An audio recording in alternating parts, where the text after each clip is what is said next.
People often struggle with how to price services. It's something that in my career I've been in the service space almost as often as I've been in the product space, and so I have a very keen sensitivity to how you price services. And one thing I try to tell entrepreneurs all the time is valuing a service is always down to how much time it takes to deliver that service.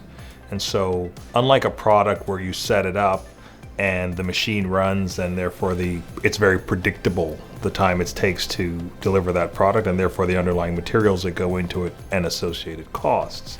In services, you have to manage the resource to deliver that service in as efficient a way possible. And so in pricing services, at the end of the day, it's time, and then whatever else goes into delivering that service. What I tell clients, or what I do when I price, is first you figure out what it's going to cost you to deliver that service.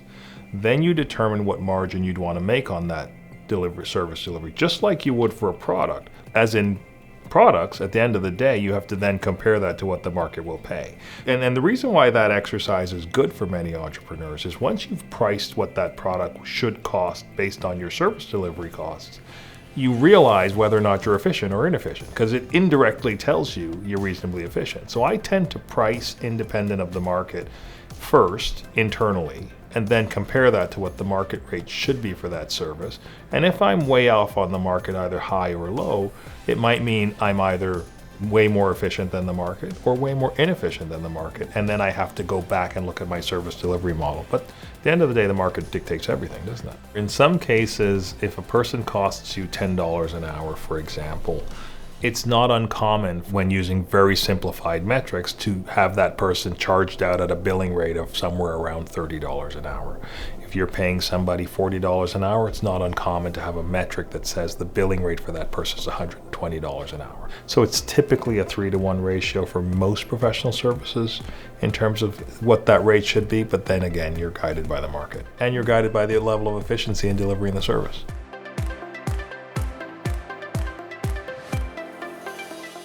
Well, that's where the market prevailing rates are incredibly important, because I might deliver a service that takes me 3 hours in time, but my 40 years of experience in dealing with matters similar to that enable me to do that in that amount of time, whereas somebody with far less experience who's at a similar charge out rate might take 3 or 4 times that, because it might be a new industry to them, or it might be a new problem that they've not yet encountered. And the important thing about that is that whatever it is you ultimately charge the client should be agreed up front. When you're in the service industry, you should not be trying to figure out what you're going to get for a service after it's been delivered, because once it's been delivered, it's gone. The benefit of it to the client is either already received, or the cost of delivering that service has already been incurred.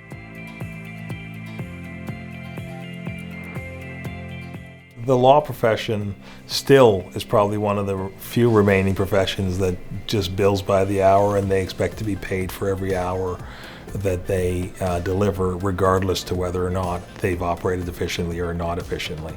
There have been some firms that have come in with block-based pricing for M&A activity, for financing activity, or for particular corporate services that they provide. But by and large, the legal industry still does charge by the hour at the stipulated rates. And I mean, I think from the law side, it's complicated for a client to understand what the scope of an engagement might be. It's complicated for a client or a lawyer to predict what may or may not unfold in a legal matter because of the amount of things that are outside of the control of the client. It's very hard as a client to walk into a relationship where somebody says, I know where you want to get to. There's a lot of moving parts in getting you there, so I can't tell you what it's going to cost. But whatever it does cost, I need you to make sure you commit to paying me for that. I mean, think about that as a consumer. If you went to buy products as opposed to services, how you would react to someone saying to you, I could sell you this ball, but I'm going to have to let you know later how much you're going to pay for this ball. You're going to be like, it's still a ball at the end of the day. The service that I'm being delivered, it can be defined, and to the extent that it can be defined, you should expect a lot more pushback from a client about unknown pricing.